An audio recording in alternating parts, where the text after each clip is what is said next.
Baby. Baby. Naam. Umechelewa sana bana.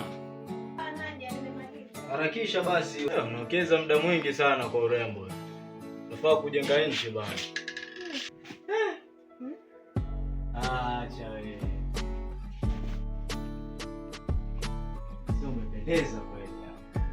Asante. Wow. Umependeza sana. Asante. Unajua nini yani?